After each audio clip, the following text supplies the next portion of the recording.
Edward Hale was in the middle of a business dinner when a small voice interrupted him.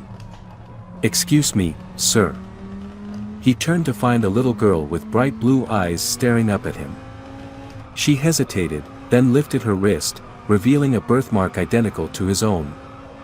"My mom told me that if I ever found someone with this," she whispered, "he might be my dad." The world around him faded. His past had just found him, and it had his eyes. Edward Hale sat in one of the most expensive restaurants in the city, a place where privacy was guaranteed, and the service was impeccable. The evening was routine, another business dinner, another deal in the making, another night where everything went exactly as planned. He wasn't paying much attention to the conversation happening at his table. His business partners were discussing market expansions and potential acquisitions, but Edward's mind was elsewhere. He had built his empire with discipline and strategy, but lately, he had begun to feel a strange emptiness he couldn't explain. He dismissed it as exhaustion. Swirling the wine in his glass, he let out a slow breath, his sharp blue eyes scanning the dimly lit restaurant. It was filled with the city's elite, politicians, celebrities, and executives like himself. Everything about this place was familiar, predictable. Until a small voice broke through the low hum of conversation. "Excuse me, sir." Edward turned his head, surprised. Standing beside his table was a little girl, no older than 8. She had long, wavy blonde hair that framed her delicate face, and strikingly bright blue eyes that seemed too familiar. She clutched a napkin in her small hands, wringing it nervously. Edward frowned.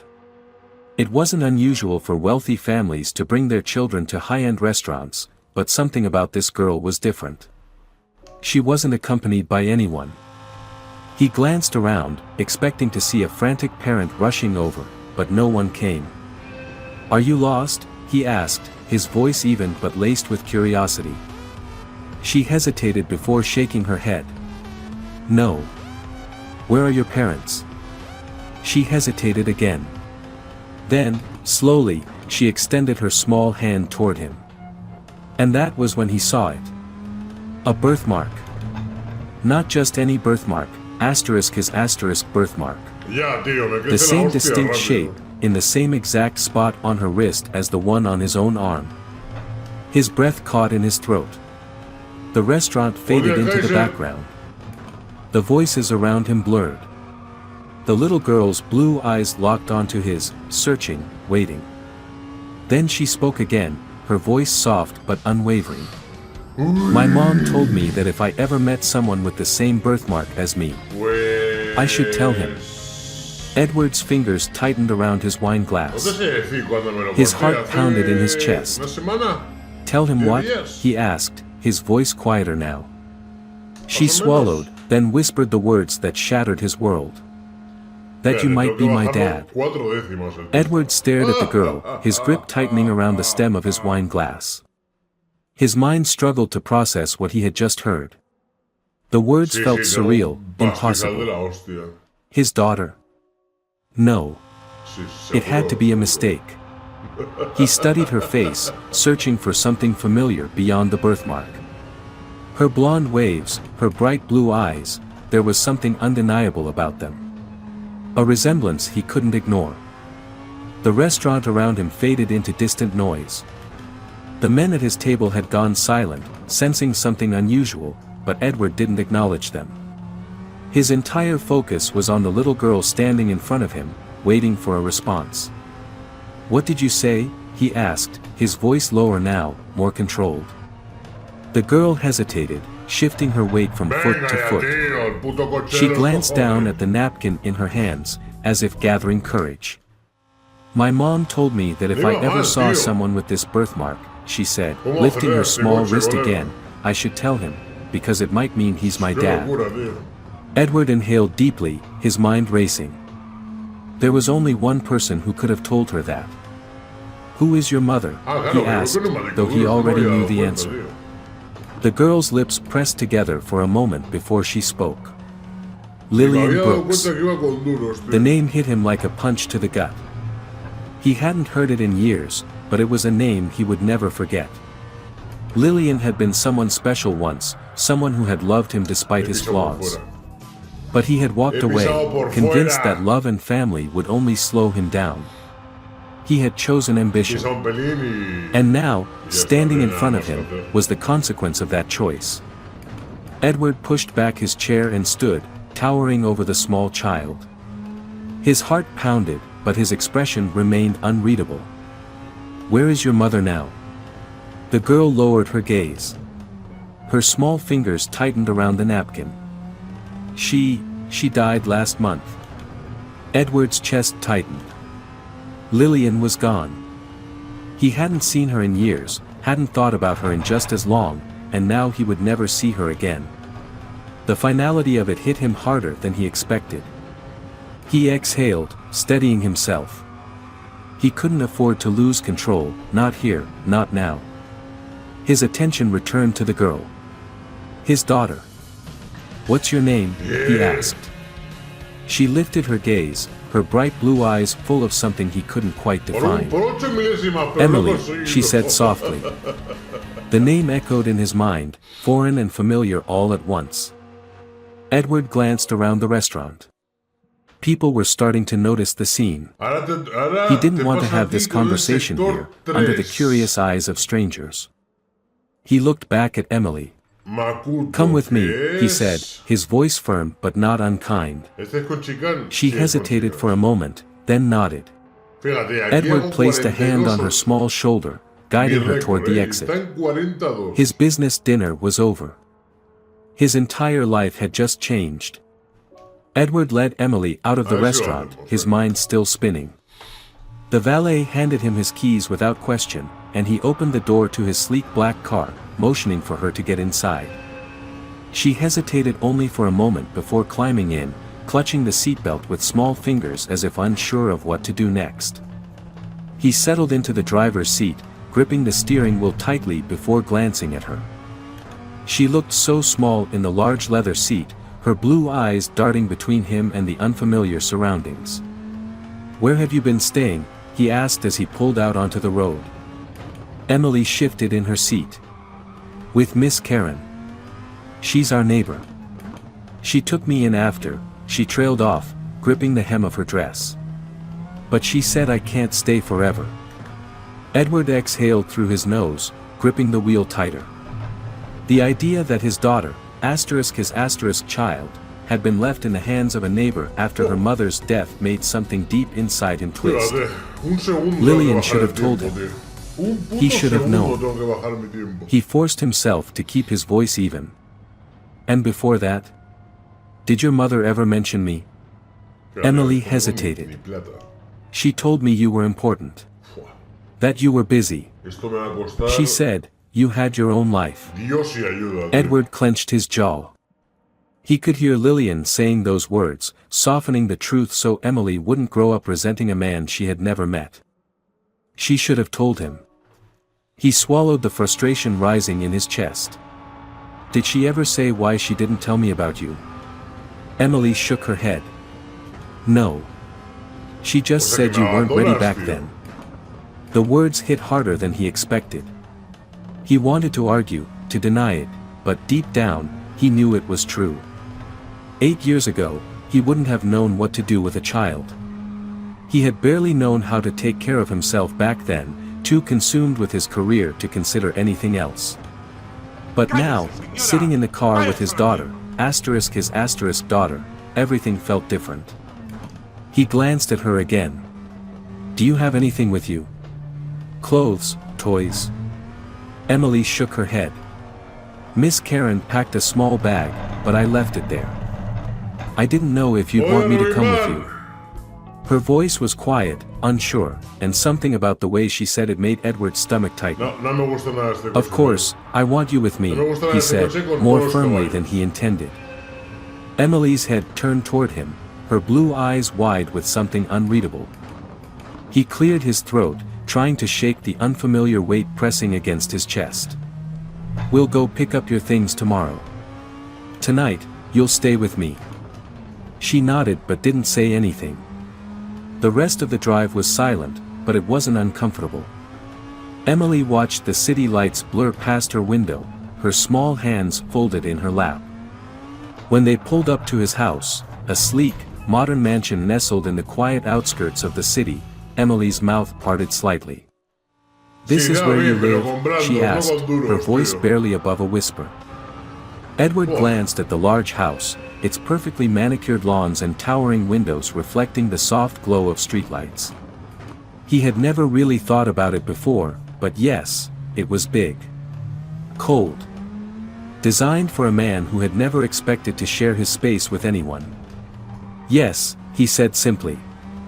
Emily stared for a moment longer before nodding. She didn't say whether she liked it or not. He stepped out of the car, walking around to open her door. She climbed out slowly, her gaze still flicking between him and the house. "Come on," he said, placing a hand lightly on her back as he guided her toward the front door. As they stepped inside, the quiet of the house surrounded them. The high ceilings and open space that usually felt normal to him suddenly seemed empty. Emily took small steps, looking around carefully, as if she didn't quite believe she was supposed to be here. "This place is huge," she said finally. Edward let out a short breath. "I suppose it is." She turned to look at him. "Do you live here alone?" He hesitated before nodding. "Yes." Emily studied him for a long moment before looking around again. "It feels kind of quiet." Edward wasn't sure why, but her words settled in his chest in a way that made him uncomfortable. He gestured toward the staircase. "Come on. I'll show you your room." Emily followed him up the stairs, her small footsteps barely making a sound against the polished floors. He led her to a guest room, one of many, though he had never actually used them. The room was pristine, the bed neatly made, the decor minimal. It was functional. Empty. Emily stood in the doorway, looking around. "It's nice," she said, though there was no real emotion behind the words. Edward suddenly realized how unprepared he was for this. The room was just a space, there were no toys, no stuffed animals, no warmth. Nothing that made it hers. "We'll get you things tomorrow," he said, more to himself than to her. Emily nodded, then hesitated. "Can I ask you something?" Edward turned to her. "Of course." She looked up at him, her blue eyes serious. "Are you going to keep me?" His stomach clenched. "Keep you?" he repeated, thrown by the phrasing. Emily shifted her weight. "Miss Karen said she wasn't sure where I would end up. She said you might not want me because you didn't know about me before." Edward inhaled sharply, pushing back the sudden wave of emotion that hit him. "I didn't know about you before," he said carefully. "But now that I do." He crouched slightly so that he was eye level with her. "You're not going anywhere, Emily." Her fingers tightened slightly around the hem of her dress. "Promise?" He held her gaze. "I promise." For the first time since they had left the restaurant, Emily's posture relaxed slightly. She nodded, then let out a small breath. "Okay." Edward stood up, watching as she walked over to the bed and climbed under the covers. She looked tiny against the large bed, but she didn't seem afraid. He turned to leave, but before he reached the door, he heard her small voice again. "Good night, Dad." Edward froze. His grip on the doorknob tightened. He had spent his life building a world where emotions had no place, where relationships were unnecessary distractions. But now, in a single night, everything had changed. He turned his head slightly, his voice quieter than usual. "Good night, Emily." Then he shut off the light, closed the door, and for the first time in years, he realized he wasn't alone anymore. Edward barely slept that night. He had spent years in control of every aspect of his life, his company, his reputation, his routine. But now, all of it felt irrelevant compared to the fact that, in the next room, his 8-year-old daughter was asleep in a bed that wasn't hers, in a house that had never been meant for a child. He sat in his dimly lit office, staring out at the city skyline through the floor-to-ceiling windows. The glass reflected his own expression, calculating, tense, but beneath it, something unfamiliar. Doubt. He had no idea what he was doing. For years, he had told himself that emotions were weaknesses, that attachments were distractions, that his work was all that mattered. But now, there was a little girl down the hall who had lost her mother, who had spent weeks in uncertainty, and who had asked him, with heartbreaking honesty, "Are you going to keep me?" Edward closed his eyes briefly, rubbing his temples. He hadn't even known she existed. He should have been furious at Lillian for never telling him, for taking away his choice. But what haunted him more was the thought of what Emily must have gone through after losing her mother, waiting for someone to claim her, not knowing if anyone ever would. The idea of her feeling unwanted made something tighten in his chest. At some point in the early hours of the morning, exhaustion won out, and he fell asleep in the chair. When he woke, it was to the sound of faint movement outside his office door. Edward sat up, running a hand over his face before checking his watch. It was nearly 7. He had overslept, something he never did. He stood and stepped into the hallway, finding Emily standing near the staircase, peering over the railing. She turned when she heard him, her bright blue eyes widening slightly. "I didn't know where to go," she admitted, shifting her weight. "I didn't want to wake you up." Edward hesitated, still adjusting to the reality of having someone else in his home.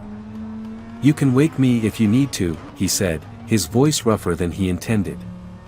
Emily studied him for a moment, then nodded. "Are you hungry?" he asked after a pause. She nodded again. Edward wasn't sure why he hadn't thought of this earlier. He was used to having his meals prepared by staff or eating at his office, but today was different. "Come on," he said, motioning toward the stairs.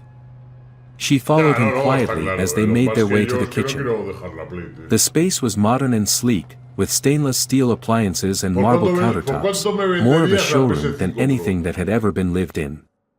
Emily climbed onto one of the bar stools at the island, watching him. "Do you know how to cook?" Edward let out a short breath.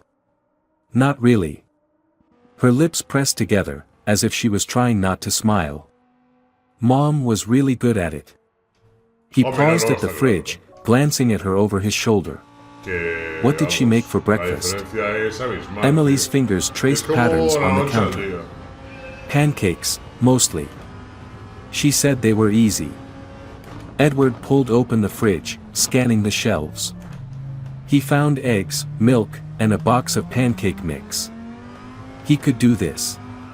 He had closed billion-dollar deals, he could handle pancakes. He placed the ingredients on the counter, turning to find Emily watching him with mild skepticism. "What?" he asked. She shrugged. "You just don't seem like a pancake person." Edward raised an eyebrow. "What kind of person do I seem like?" Emily tilted her head, considering. "Like someone who drinks a lot of coffee and eats food from boxes." Edward smirked despite himself.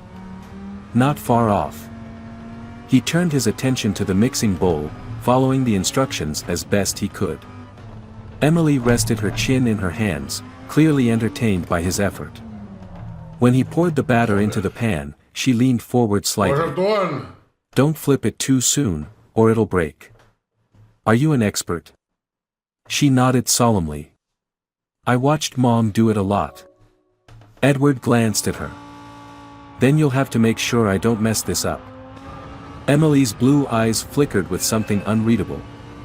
He didn't realize how much the words meant until he saw the slight change in her expression, an almost imperceptible easing of tension. The first pancake turned out decent. The second one was better. He placed the plate in front of Emily and set down the syrup. She picked up her fork, took a bite, and chewed thoughtfully. "Well?" he asked, crossing his arms. "They're not as good as Mom's." Edward let out a small laugh. "Figured. But," she continued, taking another bite, "they're not bad." He took that as a win. They ate in relative silence, but it wasn't uncomfortable. For the first time since meeting her, Edward didn't feel completely out of his depth. When Emily finished, she set down her fork and looked at him seriously. What happens now? Edward exhaled, setting his coffee down. Now, we figure things out. Emily studied him for a long moment. Are you sure you want to? Edward held her gaze. Yes. She seemed to consider that, then nodded slowly. Okay. A single word. But it meant everything. For the first time, she was letting herself believe that she belonged here. And Edward knew, without a doubt, that he wasn't going to let her down. The morning after their first breakfast together, Edward found himself in unfamiliar territory. His life had always been ruled by order, efficiency, and control. But now, there was an 8-year-old girl in his house, a daughter he never knew existed, who had turned his world upside down in a matter of hours. Emily moved through the house cautiously, as if she wasn't sure she was really allowed to be there. She didn't touch anything unless she was told she could. She didn't ask for anything. She was quiet, observant, watching him like she was trying to figure out if he really meant it when he said she could stay. Edward didn't know what to do with that. He had spent his life negotiating multi-million-dollar deals, handling high-pressure situations, and making impossible decisions under tight deadlines. But this was different. This wasn't business. This was real. By mid-morning, he realized they had another problem. Emily had no clothes, no belongings, nothing that made this house hers. So, for the first time in years, Edward found himself walking into a department store. Emily stood next to him, her small fingers gripping the strap of her bag as she looked up at the towering shelves of clothes, shoes, and accessories. It was overwhelming. Pick whatever you like, Edward said, keeping his voice even. Emily hesitated. Anything? Yes. She bit her lip, looking around again. Edward could see the hesitation in her eyes, the way she shifted on her feet like she didn't quite believe him. I don't need much, she finally said. You need enough, Edward countered. We're not leaving with just one outfit. Emily gave a small nod and started moving slowly down the aisle. She wasn't like most children he had seen in stores before. There was no excitement, no running from shelf to shelf, no grabbing at things impulsively. She was careful, thoughtful. She picked up a few items, looked at them closely, then placed most of them back. Eventually, she settled on a couple of pairs of jeans, some shirts, a jacket, and a pair of sneakers. Edward frowned. That's it? Emily nodded. He sighed. We'll get more later. She looked up at him with an unreadable expression. Why? Because you need things, Emily, he said simply. She studied him for a long moment, then nodded again. Okay. After checking out, they stopped at a bookstore. Emily walked through the aisles much more confidently this time, her fingers running along the spines of books. Edward let her take her time, watching as she carefully chose 3. He raised an eyebrow when she handed them to him. Only 3. She shrugged. Books last a long time. Edward exhaled, shaking his head slightly. We'll come back when you finish these. Emily smiled for the first time that day. Deal. The ride home was quiet, but it wasn't uncomfortable. She sat in the passenger seat, flipping through one of her books, occasionally glancing at him as if she wanted to say something but wasn't sure if she should. When they arrived back at the house, she carried the shopping bags inside, setting them neatly by the staircase. You don't have to do that, Edward said. I have staff.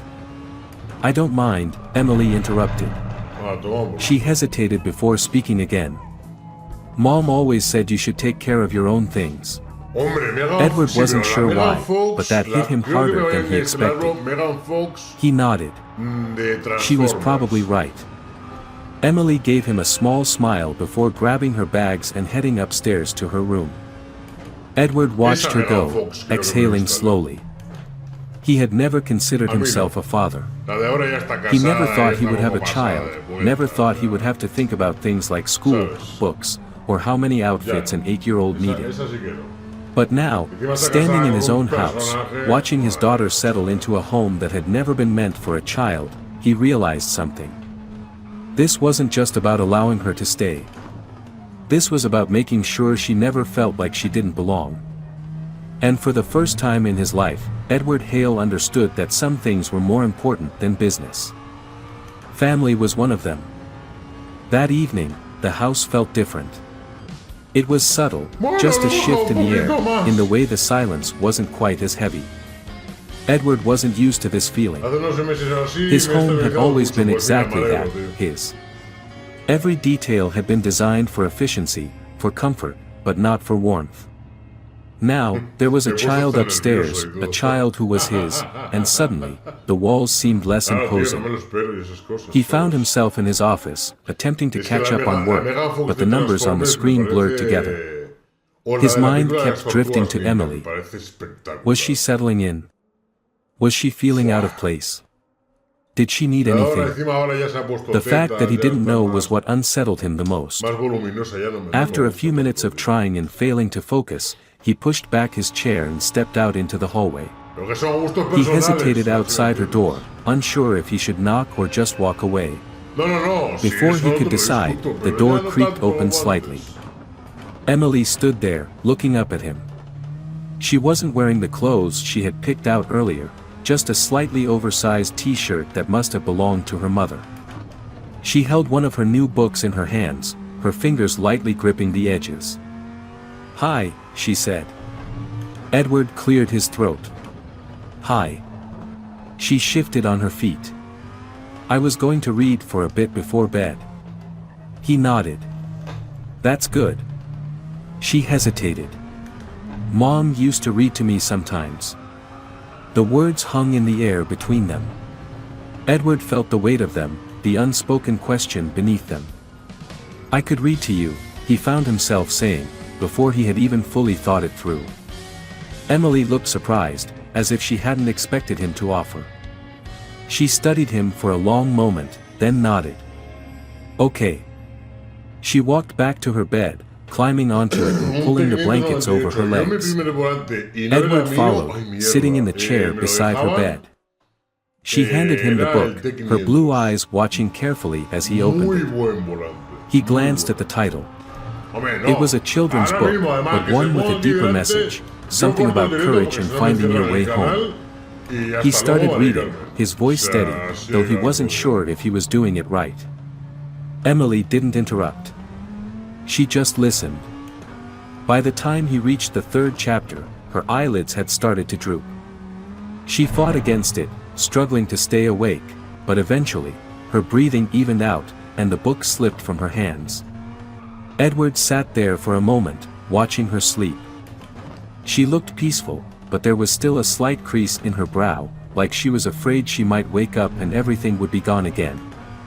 A knot formed in his chest. He quietly set the book on the nightstand, then stood up, pulling the blanket up to her shoulders. Before leaving, he hesitated, then, without thinking, he reached out and brushed a stray strand of blonde hair from her forehead. She didn't stir. He stepped back, glancing at her one last time before turning off the light and leaving the room. As he closed the door behind him, a realization settled over him. This wasn't just about giving her a place to stay. She needed a home. A family. And for the first time, Edward knew he wasn't just taking care of a child. He was her father. The next morning, Edward woke up earlier than usual. His internal clock was trained for efficiency, for early mornings and late nights dedicated to work, but today, something felt different. He wasn't rushing to check his emails or preparing for a conference call. Instead, his mind went straight to the small girl sleeping in the next room. His daughter. The word still felt foreign to him, but less so than the day before. He stepped out of his bedroom, pausing at Emily's door. It was slightly ajar, and he could hear soft shuffling from inside. He knocked lightly. "Come in," Emily's small voice called. Edward pushed the door open and found her sitting on the floor, carefully folding the new clothes they had bought yesterday. She was organizing them into neat piles on the bed. "You don't have to do that," he said. "I have someone who can take care of laundry." Emily shrugged. "I don't mind." She smoothed a wrinkle from a shirt, her small fingers working carefully, as if the simple task gave her a sense of control. Edward leaned against the doorway. "Did you sleep well?" Emily nodded. "Yeah." She hesitated. "Thanks for reading to me." Something in his chest tightened at the quiet sincerity in her voice. "You're welcome," he said. "I can do it again tonight if you want." Emily looked up at him, her blue eyes widening slightly, as if she hadn't expected the offer. Then she gave a small nod. "Okay." Edward watched her for a moment longer before clearing his throat. "You should eat something before we go." Emily tilted her head. "Go where?" Edward hadn't told her yet. He hadn't been sure how she would react. But after last night, he knew what he had to do. "We're going to pick up the rest of your things from Miss Karen's." Emily blinked in surprise. "Oh." She paused, thinking for a moment. "Okay." There was no excitement, no relief, just quiet acceptance, like she had trained herself not to expect too much. That didn't sit right with him. "Get ready," he said. "We'll leave soon." Emily nodded and went back to folding her clothes. Edward turned and walked downstairs, making a mental note to remind himself of something important. This wasn't just about bringing her things home. This was about making sure she knew it was her home, too. ####. The drive to Miss Karen's house was quiet. Emily sat in the passenger seat, her hands resting on her lap, fingers lightly tapping against each other. Edward glanced at her as they pulled up in front of a modest two-story house. It was warm, inviting, the kind of place where a child should feel safe. Miss Karen was already waiting for them on the porch. She was an older woman with kind eyes and a tired smile. The moment she saw Emily, her face softened. "There's my girl," she said warmly. Emily climbed out of the car, hesitating for just a second before walking up the steps. Miss Karen knelt down and wrapped her in a gentle hug. Edward watched from a few feet away, feeling like an outsider in a moment he had no right to interrupt. Miss Karen pulled back, brushing a strand of Emily's hair behind her ear. "Are you doing okay, sweetheart?" Emily nodded. "Yeah." She glanced back at Edward, then turned to Miss Karen again. "I think so." Miss Karen smiled but looked up at Edward, studying him for a long moment. "You must be her father." It wasn't a question. Edward met her gaze, nodding. "Yes." Miss Karen stood, folding her arms. "Lillian never told you, did she?" Edward clenched his jaw, shaking his head. "No." Miss Karen sighed. "I figured as much. She wanted to. She almost did, so many times." She glanced at Emily. But she was scared. She didn't think you'd want to be a father. Edward exhaled slowly, glancing at Emily. She was sitting on the porch steps now, hugging her knees to her chest, listening but not interrupting. "She should have told me anyway," he said quietly. Miss Karen nodded. "Yes. She should have." Silence stretched between them before she spoke again. "Emily's been through a lot. She lost her mother. She lost her home. She's been trying to be strong, but she's just a little girl." She paused. "She needs you, Mr. Hale. More than you probably realize." Edward's chest tightened at the weight of those words. "I know," he admitted. Miss Karen studied him again, then gave a small nod, as if deciding something. "Her things are inside. I packed everything she left here." Emily stood up. "I can get it." Edward stepped forward. We'll both get it. Emily blinked in surprise but didn't argue. Inside, the house smelled like warm spices, the kind of place where memories lived in every corner. Edward noticed framed pictures on the walls, some of Miss Karen's family, but a few of Emily as well. She had been loved here. They carried out the small bag of belongings, which wasn't much, some clothes, a few stuffed animals, a framed photo of her mother. When everything was packed into the car, Miss Karen crouched down in front of Emily again. You have my number, sweetheart. You can call me anytime, okay? Emily nodded, her expression calm, but Edward saw the way her hands clenched slightly. She was holding back emotions the way he often did. Miss Karen smiled gently. You take care of yourself. Emily swallowed, then wrapped her arms around Miss Karen in a quick but tight hug. Edward looked away, giving them a moment. When Emily finally climbed into the car, she let out a small breath, staring out the window. The drive back was even quieter than before. Edward wasn't sure if he should say something, but after a while, Emily spoke first. She took good care of me, she said softly. Edward nodded, keeping his eyes on the road. I can tell. More silence. Then, after a long pause, Emily turned to him. Are you going to take good care of me too? Edward felt that question like a punch to the chest. He glanced at her, at the way she was trying to sound casual but couldn't quite hide the uncertainty in her voice. Yes, he said, no hesitation in his voice. I will. Emily held his gaze for a moment longer before nodding. She didn't say anything else, but this time, she seemed just a little more relaxed. And for the first time, Edward realized, maybe she was starting to believe it. That night, Edward found himself doing something he had never done before, walking past his office without stopping. His laptop sat untouched on his desk, his inbox overflowing with emails, yet none of it felt urgent. Instead, his focus was elsewhere. Emily was in her room, unpacking the small bag of belongings she had brought from Miss Karen's. She had been quiet since they got back, but not in the way she had been before. This wasn't the silence of uncertainty, it was the silence of someone trying to make sense of a new reality. Edward hesitated outside her door before knocking lightly. Come in, Emily said. He stepped inside, glancing around. The guest room still didn't feel like a child's space. It was too polished, too impersonal. But Emily had carefully placed her stuffed animals on the bed and set the framed photo of her mother on the nightstand. She was sitting cross-legged on the floor, a book open in front of her, though she wasn't reading it. You settling in? Edward asked. Emily shrugged. I guess. He leaned against the doorframe.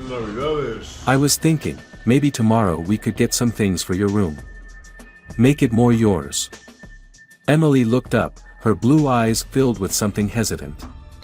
Like what? I don't know, he admitted.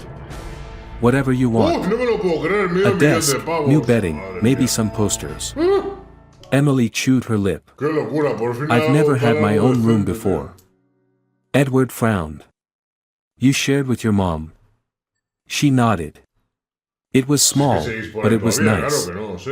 He glanced around again, at the cold, spacious room that had been designed for guests who never stayed. Well, this one is yours now. So you should make it feel that way. Emily studied him for a moment, then nodded.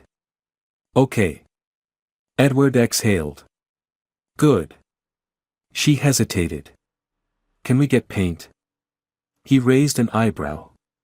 You want to paint the walls? She nodded. Mom let me pick the color in our old place. Edward had never given a second thought to the color of his walls.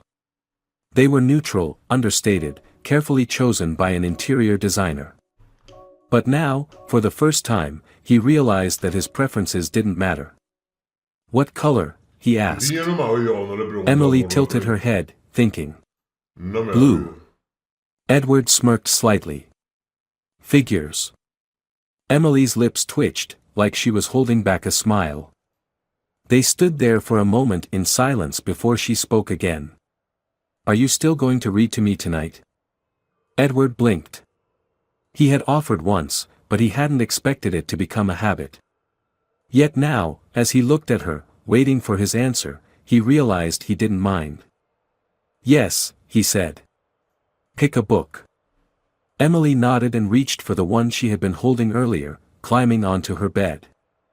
Edward took the chair beside her, flipping to the page she had marked. He read, his voice steady, and as the words filled the room, Emily's posture softened. By the time he reached the second chapter, she had begun to blink slower, her breathing evening out. Edward closed the book but didn't move right away. He watched her sleep, the way her small hands rested against the blanket, the way the framed photo of her mother sat beside her like a quiet reassurance. For so long, he had thought his life was full. His success, his power, his carefully controlled world, it had been enough. But now, sitting here, watching his daughter sleep, he realized something else. His life hadn't been full at all. It had been waiting to be. And finally, it was. This story is not just about a millionaire discovering he has a daughter, it's about redemption, responsibility, and the unexpected ways life forces us to confront our past. Edward Hale begins as a man who believes he has everything.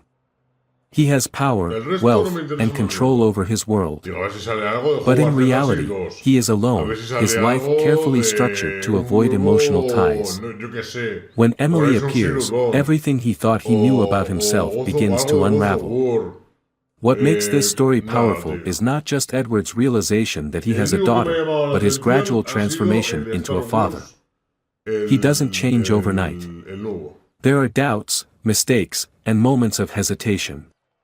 But with each passing day, he chooses Emily, not out of obligation, but because he wants to. Emily, on the other hand, is a child who has lost so much. She is cautious, hesitant to believe that Edward will stay. She doesn't ask for much, but her quiet hope is what drives the emotional depth of the story. She doesn't need a perfect father, she just needs someone who won't leave. The beauty of the ending is in its simplicity. Edward reading to her at night, helping her pick out things for her room, promising that she is home, these small moments show that love isn't about grand gestures, but about consistency, about showing up. Ultimately, this is a story about second chances. About how sometimes, life gives you something you never expected, and it turns out to be exactly what you were missing. Edward didn't just find his daughter, he found the missing piece of his own life. And for the first time, he truly understands what it means to be rich.